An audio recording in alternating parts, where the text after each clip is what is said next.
Hello, hello.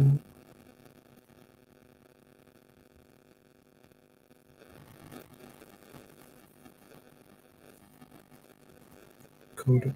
Ja, 2 sekunder. Det er måske lidt lavt, det der. Kan du høre mig nu?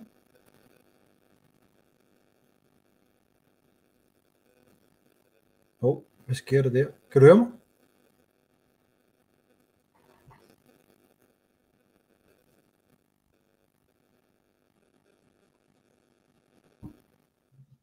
Jeg kunne høre et hallo lige før i hvert fald. Jeg kan godt høre dig. Kan du høre mig?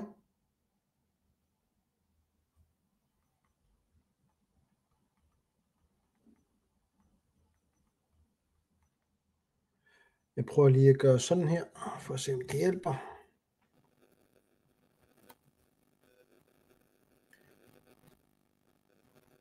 Kan du høre mig? Hallo, kan du høre mig? Hallo?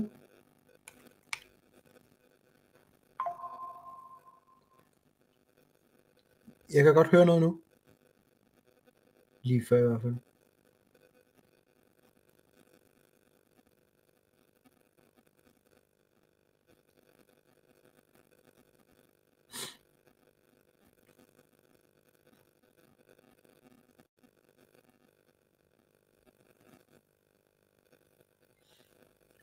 Det kan være.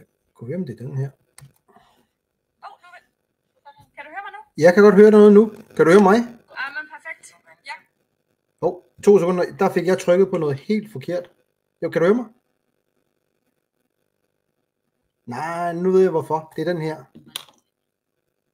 Nå, det er hos dig, det driller. Det er det her. For en gangs skyld. Ja. Hjælp det her?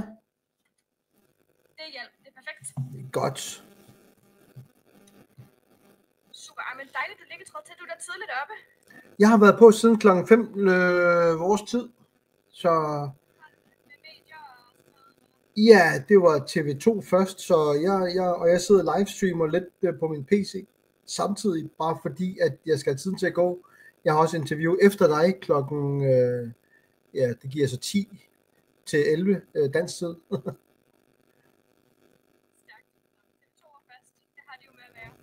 Ja, men sådan er det nogle gange.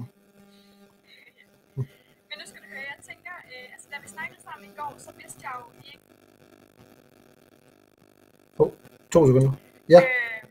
Ja. Så det giver jo sådan en lidt ny dimension til debatten. Ja. Og der tænker jeg, at det kunne være interessant at snakke igennem noget af det, vi snakkede om i går, omkring at du siger, at amerikanerne er mere tilbøjelige til at lære sproget i Grønland, end danskerne er, altså hvad angår medarbejdere. Jeg ved ikke, om de er mere tilbøjelige til at lære sproget, men vi har været over i USA, hvor de siger, at når de for eksempel har læger uden grænser, der tager rundt omkring i verden, så stiller de blandt andet krav til deres læger om, at de skal lære det lokale sprog. De behøver ikke være flydende til at begynde med, men de sætter sig ind i det. Og den samme oplevelse har vi altså ikke fra dansk side. Okay. Men jeg tænker bare, nu starter jeg bare interviewet, og så tager vi det bare. Yes, vi kører bare. Det er godt. Og kan jeg ikke lige for god ordens skyld få dig til at præsentere dig selv med navn og titel? Jo, mit navn er Pele Broberg. Jeg er formand for NLRA, det største oppositionsparti, som også bliver kaldt i daglig tale på Selvstændighedspartiet. Super. Nu er Trump Jr. jo på vej til Grønland. Angiveligt et privat besøg, men vi ved jo faktisk ikke, hvad der er formålet med turen. Håber du personligt på sådan stærkere forbindelser mellem Grønland og USA? Man skal vist ikke gå særlig mange år tilbage for at kunne se, at jeg lavede et valgprogram i 2018, forrige valgperiode, hvor jeg foreslog en free association med Danmark, og hvis Danmark ikke ville, så med andre lande, heriblandt USA, men jeg har argumenteret fra starten for, at vi skal have en forsvarsaftale med USA, og vi skal prøve at komme ind under NAFTA eller en frihandelsaftale eller lignende med USA, fordi vi er i det nordamerikanske kontinent. Og så bare lige tilbage til noget af det, vi snakkede om i går, hvor du sagde, at mange af de danske medarbejdere, der arbejder i Grønland, oplever, at I egentlig ikke integrerer sig. hvorimod det er et håb, at det kunne ske for amerikanerne. Kan du prøve at sætte et par ord på det? Ja, altså hvis man går ind og kigger på, jeg har en uddannelse fra CBS, hvor jeg har taget International Business, som de kalder erhvervslivets jægersoldater. Men de tager rundt omkring i verden, tilpasser sig lokale kulturer og sprog og lignende. Men det, hvor man ikke gør det fra dansk side, det er Grønland. Og den opfattelse, vi har fra ikke kun Danmark, USA og andre lande, det er, at der rent faktisk er lande, hvor de gerne vil Grønland, og hvor de også gerne vil lære sproget. Vi har faktisk nogle sjove eksempler med, for eksempel Filippiner og thailændinge, der er heroppe og arbejder i restaurationsbranchen. Og her i Sisimiut, hvor jeg bor, jamen de fleste af dem snakker nærmest flydende grønlandsk. Det gør de ikke nede i Nuuk, hvor de snakker flydende dansk. Så det er et spørgsmål om, hvor du er i Nuuk også, eller hvor i Grønland du er. Og der kan der være store regionale forskelle på, hvordan folk har tilpasset sig. Men som udgangspunkt, så kan du stadig se læger, som skal bruge tolke her i det grønlandske sundhedsvæsen, som har boet her mange år, og stadig ikke kan sproget. Og det oplever I Grønland mest af alt blandt danskere? Nej, jeg tror, man skal rette den misforståelse en lille smule op. Jeg tror, man skal sige det på den her måde. Fordi Danmark siden kolonitiden har forsøgt at skærme Grønland mod andre. Forstået på den måde, ikke at beskytte os mod nogen, men at holde Grønland for sig selv, så har vi primært været udsat for danskere. Og ja, den historik, det er primært danskerne, vi kan se det på. Det er klart, men det handler vel også om, at der er flest danskere i Grønland. Lad os sige, at det var amerikanere, der erstattede de jobs, som danskerne lige nu har i Grønland. Tror du så ikke, at det vil være samme problem? Jo, hvis vi opfører os på samme måde, som danskerne gør i Grønland lige nu, og hvis det var amerikanerne, der bestemte i de fleste virksomheder i Grønland. Men hvis vi vender det om og så siger, i en selvstændighedsproces, hvor vi skal skifte det danske kongerige ud med staten Grønland som medlem af FN, jamen så begynder vi jo at kunne lave integrationspolitik. Så begynder vi jo at kunne lave en måde at sige, hvis du skal til Grønland og arbejde, så kan vi stille nogle krav. Så du ikke bare har ubegrænset opholdstilladelse, som danskere har i Grønland lige nu. Og tror du i højere grad, at amerikanere vil leve op til de krav, end danskere vil? Nej, hvis der blev stillet krav til danskerne, så er jeg ret sikker på, at de kunne opfylde det, ligesom de kan i mange andre lande. I dag er det bare ikke nødvendigt for dem. De ejer Grønland, så i takt med, at de påstår, at det danske rigsfællesskab, som med den danske grundlov, der dikterer nogle ting altså der i Grønland, jamen hvis det så ikke længere var det, der galt, så tror jeg også, de nok skulle omstille sig. Men det er jo sådan set hypotetisk. Lad os se det spille ud, og så må vi jo se, hvem der gerne vil være heroppe. Lad os sige det på den måde. Men du tror ikke, at dansk kultur trods alt er tættere på grønlandsk end amerikansk? Dansk kultur kunne ikke være mere længere væk fra grønlandsk kultur end noget som helst andet. Vi har vores unge i dag, som ikke kan et ord dansk, og som kæmper i skolen, men som kan flydende engelsk. Og vi har stadig et system, der ikke tillader os at fjerne dansk fra administrationen, fordi de andre partier kæmper med næb og klør for at beholde det danske kongerige heroppe. Så det har ikke så meget at gøre med, om dansk er bedre end amerikansk. Det er en typisk kolonialistisk tilgang at sige, jamen vi vil hellere have de andre end vores. Vi vil ikke have nogen af jeres. Vi har vores eget. Og det vi skal have fundet ud af, det er, hvordan vi tilpasser os omverdenen med vores egen kultur. Og så kan det så ændre sig på sigt. Men lad os nu lige starte med at komme dertil med, hvad skal man kalde det, at vi får vores højhedsret over eget land først. Men vil du prøve at sætte et par ord på, når du taler for trods alt stærkere samarbejde mellem Grønland og USA? Hvad tænker du så sådan, hvordan kommer en grønlænder til at mærke det i hverdagen? Jamen der er, hvis vi skal rette op på nogle af de ting, som der bliver misforstået for tiden, hvis vi tager forsvaret først. Lige nu, der har vi en militarisering af danskerne i Grønland. Ikke for at beskytte Grønland, men for at ligesom prøve at sikre sig en retfærdiggørelse med at være heroppe. Så det vil man være noget af det første, man vil kunne mærke. Det er nemlig, at vi vil erstatte det danske militær med en kystvagt, lignende funktion heroppe, i hvert fald hvis det er ud fra vores vision. Det betyder så et samarbejde med Danmark i en overgangsperiode, og USA selvfølgelig i opbygningsperioden. Det vil man kunne mærke, at man rent faktisk, at vi så varetager vores egen fiskerikontrol, farvandskontrol, ja, suverænitetskontrol. Ganske ligesom islændingen gør det uden et militær. Og det andet, man vil kunne mærke, det er, at man så afskaffer de her monopollinjer. For eksempel nu har man bygget en international lufthavn, som man kalder det i Nuuk, hvorefter man etablerer en indrigsrute til Danmark. Altså, det er jo ikke ambitiøst. Så der tror jeg, at noget af det første, man skulle lægge mærke til, det er, nu kommer de første privatfly, og folk i Danmark går i selvsving over, der er passagerer med, som rent faktisk vil til Grønland fra andre lande end Danmark. Jeg ved ikke rigtig, hvad man havde forventet med at lave et internationalt lufthavn. At skulle Donald Trump så ikke komme? Skulle den islandske præsident så ikke komme? Skal EU-repræsentanterne så ikke komme? Altså, vi er kommet lidt længere væk end 1950'erne og 60'erne. Men det er man jo ikke i det politiske system endnu. I hvert fald ikke fra dansk side, når det gælder Grønland. Fordi det bliver ejerskabsfornemmelserne, og nu leger andre med vores legetøj. Så jeg tror, at det ved at ændre sig lidt, retorikken, kan jeg mærke. Og hvis der havde været den retorik, der er i dag, med den forståelse for, hvad vi vil i Grønland, tilbage i 18, der første gang kom med politik, jamen så tror jeg allerede, at vi var en selvstændig nation nu, en stat i FN, og havde et glimrende samarbejde med Danmark. Det kan også godt være, at vi kan havne derover endnu, men det lader meget tilbage at ønske fra den danske indstilling indtil videre i hvert fald. Og kan jeg ikke lige få dig til, altså herhjemme er man jo gået lidt i selvsving over, at Trump han efter sine vil købe Grønland, og det ved jeg er noget, du ryster meget på hovedet af. Men kan jeg ikke få dig til bare lige til bånd og sige, at altså, hvad det er, jeres tanker er med det? Altså, at han ikke skal købe Grønland, det skal være selvstændigt, og så skal man derimod samarbejde med USA. Jeg tror, man skal forklare det på en anden måde til den danske lytter. Og ja. Et af de steder, man skal begynde, det er vitterligt tilbage i 1916, da Danmark handlede med Grønland over for USA.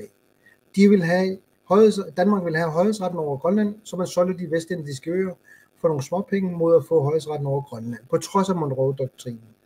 Og det, man har svært ved fra dansk side at forstå i dag, det er, at vi skal ikke erstatte Danmark med amerikanerne eller med noget andet. Når vi snakker om, at vi skal overtage højhedsretten, så betyder det, at vi skal være en stat i FN. Og man går ikke ned i FN og shopper lande. Det er Rusland, der gør det. Og jeg ved også, at Danmark gør det. Altså Danmark gjorde det i 1953, da man annekterede Grønland, uden folkeafstemning og løj over for FN. Det kan man jo læse i Imperiets Børn, og det er dokumenteret. Men når vi nu skal videre fra det, så skal man forklare det på en anden måde og sige, hvis I gerne vil hjælpe til at have et forhold efter den her skilsmisse, der kommer, jamen så skal I ikke tænke over, hvem er det så, I skal advares imod. Så skal I finde ud af, jamen, hvordan kan I så støtte os? Lad os nu sige, at vi går fra den her skilsmisse med Danmark til et nyt forhold med USA, og det ikke går. Jamen, skulle vi så kunne komme tilbage til Danmark? Eller skulle vi kunne lave et nyt samarbejde med Danmark? Eller skal den bro være brændt, fordi danskerne så er fornærmet over, at man gerne vil fravælge Danmark, for eksempel på forsvarsområdet. Men man skal også have lidt realisme ind i billedet og sige, når Danmark ikke har kunne lave fremgang i Grønland, men har lavet folkemord, begrænset befolkningstilvæksten igennem alle årene, man har været her siden 53, hvorfor er det så, at vi skulle tro, at Danmark vil os noget godt? Fordi man brokker sig konstant over bloktilskuddets størrelse fra dansk side i forbindelse med selvstændighed, men man har gjort alt det modsatte for at sørge for, at der ikke kommer flere folk i Grønland. Så hvordan er det, vi kommer videre fælles med alt det her? Den kan godt være svær for os at se, hvordan Danmark har tænkt sig at løse det. Men jeg tror ikke, der er nogen, der behøver at være bange for, om vi skal sælges til USA. Og om vi så skulle det, så vil det være op til grønlænderne. Men jeg tror ikke, der er nogen, der er i tvivl om efterhånden, at folkestemningen heroppe er vendt i forbindelse eller i takt med vidensdeling heroppe af stedet. Og derfor så kan man også se, at der kommer den her populistiske udmelding fra formanden for Naalakkersuisuts udtale med, at nu nærmer vi os nok en folkeafstemning. Så kan de ikke udskyde det længere, trods alt over for deres egne vælgere. Det lader så meget tilbage at have en plan fra deres side, i modsætning til os andre. Men jeg tror da i det mindste, at det ved at gå op for dansk side, at det her løb er kørt. Det der såkaldte rigsfællesskab, det er en dansk opfindelse for at prøve at beholde os, og den går ikke på den måde. Du nævnte selv bloktilskuddet. Altså, er det ikke et legitimt argument, at man kan være bekymret for, om Grønland kan klare sig uden bloktilskuddet? Lad os lave et rigtig hurtigt eksempel. I 1960, der var der 32.000 indbyggere på de amerikanske jomfruer, det der hedder Virgin Islands, US Virgin Islands. I Grønland i 1960 var der 33.000. I 2010, der var der 106.000 i Virgin Islands og 56.000 i Grønland. Når man begrænser befolkningen med folkemord med 50.000, så kommer der nogle automatiske manglende udviklingsmuligheder. Men hvis du går ind og kigger på FN-resolution 1514, som er afkolonisering af tidligere lande og folk, så artikel 3, den siger meget tydeligt, og den kan I selv gå ind og kigge, det er, at manglende økonomisk udvikling, manglende politisk modenhed, hvis man kan kalde det det, manglende uddannelsesniveau og manglende sociale forhold må aldrig være forudsætninger for at udskyde selvstændighed.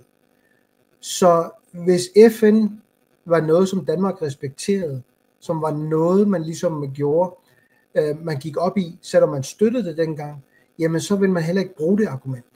Så vil man sige, hvordan kan vi støtte jer? For hvis du går ind og kigger på et land som Palau, vi skal ikke have samme forhold som dem, vi er et andet land. Men de har for eksempel bloktilskudsordninger 25 år gangen. De er en stat i FN. De er ikke ejet af USA. De har en forsvarsaftale med dem og en free association aftale med dem. Så jeg tror, det er en myte, som jeg håber, journalisterne snart piller fra hinanden, at der er altså ikke nogen begrundelser for at udskyde det her, der har noget med økonomi, politik, uddannelse eller det sociale forhold at gøre, som skal udsætte det. Det er udelukkende, om vi ønsker det eller ej. Kan du prøve, nu har vi været inde på det både i går og i dag, men bare lige for at gøre det lidt kort og konkret. Hvorfor er det, at der er modvilje mod danske medarbejdere i Grønland? Prøv lige at forklare, hvad du mener om, hvorfor du mener, der er modvilje mod danske medarbejdere i Grønland. Nå, men det vi snakkede om i går med, at man i højere grad ønsker at stille nogle krav til, at man skal lære sproget. Det tænker jeg må komme fra en frustration over, at der lige nu arbejder læger og politimænd og alt sådan noget i Grønland, som er danske, men som ikke kan tale med befolkningen. Altså, sige lidt mere om det problem. Jeg tror, det er svært at forklare en dansker, som med historiske øjne har kigget på grønlænderne og sagt, det grønlandske sprog kan ikke bruges til noget. I er kun 56.000. Fra et land med 5 millioner indbyggere, som heller ikke kan snakke dansk andre steder, men snakker engelsk. Hvis jeres politibetjente, hvis jeres læger skulle snakke, jeg ved det ikke hvad, tyrkisk, hvilken frustration tror du så, der vil være i Danmark? Eller hvis alle snakkede tysk, og ingen havde fået tyskundervisning, eller kunne tysk. Bare for at tage et eksempel fra 1941 til 45, hvor man trods alt i Danmark var besat af Tyskland. Vi har det jo lidt på samme måde at sige, jamen det passer ikke til Grønland, den måde man gør det på. Så jeg tror man skal tænke på det på en anden måde og sige, hvorfor har danskerne aldrig nogensinde vil erkende, at vi ikke er danskere, at vi er inuit heroppe, og at man ikke nødvendigvis bliver inuit bare ved at flytte til Grønland. Især ikke engang, hvis man vil lære det lokale sprog, som grønlandsk har været i rigtig mange år. Så jeg tror, det er en anden måde at kigge på det på at sige, jeg tror bare, at vi begynder at stille krav. Bare lige helt kort her til sidst. Har I mere tillid til, at amerikanerne de kan leve op til de krav? Jeg ved, at amerikanerne er ikke danske statsborgere, som har ubegrænset adgang til Grønland. Så derfor i dag er der ingen af de andre partier, der tør stille krav til danske statsborgere, der flytter til Grønland. Omvendt er der ingen problemer heroppe fra med at kræve, at når andre flytter til Grønland udefra, så vil man gerne have, at de lærer sproget. Forskellen på os og de andre partier, det er, at vi er konsekvente. Vi er objektive på det punkt og siger, at det skal gælde ens for alle. Der er ikke nogen, der skal forfordeles, når man skal til Grønland. Vi vil gerne have folk udefra. Men det betyder så også, at folk skal være nødt til at omstille sig til, hvordan er det, vi gør det heroppe. Det betyder ikke, at vi ikke skal udvikle os. Det betyder ikke, at vi ikke skal lære fra andre kulturer. For eksempel, som jeg sagde, jeg vil gerne have, at vores unge begynder at bruge grønlandsk og engelsk i skolen. Lad os få helt afskaffet det danske sprog. Jamen, så vil det ikke betyde så meget, om det er en amerikaner eller englænder, eller en eller anden fra et andet sted i verden, som kan engelsk, som skal op og være læge eller være lærer. Så vil man rent faktisk kunne kommunikere med hinanden. Det kan vi ikke på dansk. Det sprog og de to kulturer, de passer slet ikke sammen. De er ikke integreret, og de har ikke noget med hinanden at gøre. Udover, vi er blevet annekteret af Danmark i 53, og før det koloniseret. Så vi har ikke et naturligt forhold til Danmark. Vi har et tvangsægteskab med Danmark, som vi prøver at komme ud af, som en tidligere barnebrud, som vi kan kalde det. Vil du være, tusind tak. Det var dejligt, kort og konkret til sidst. Velbekomme. Tak, fordi jeg måtte kontakte dig sådan tidlig i morgen. Jamen, jeg har været i gang, som jeg sagde, i 2 timer nu, så velbekomme. Det er godt. Fortsæt en god dag med det. I lige måde. Hej. Hej. Qanoringaasiu. Qassinngorput arfinimарлungulorpu ilakki itersalerpakka. Tulliisian iliipput itersaadaallartippoq. Itersaartuarluit aammat tulliaannassiusimoo. Itersapallaraarluit tungaan connected 1029 halvtimer qangippat ikkuteqqissaangor. Radio 4 missaanga amma halvtim qangippat torrissuaq. 10:30 til 11 dansk tid. Ja. Torrak. Ilakka. Itersalaraarluit. Ana teerimersoq ilumorputissunni. Iluarnoorarpu tusarnaarsinnaanoorarp teerimersut. Kisanni takussaangoqqanu inissisimalersut tulli. Halvtim qangippat amlaaveqqikkumarpuar part 3. Аллунсуссарингиккусси гуморн тамасси илакка исерсалаарсуит тамаммага униттиккаллаларпаа лааверна такоққилип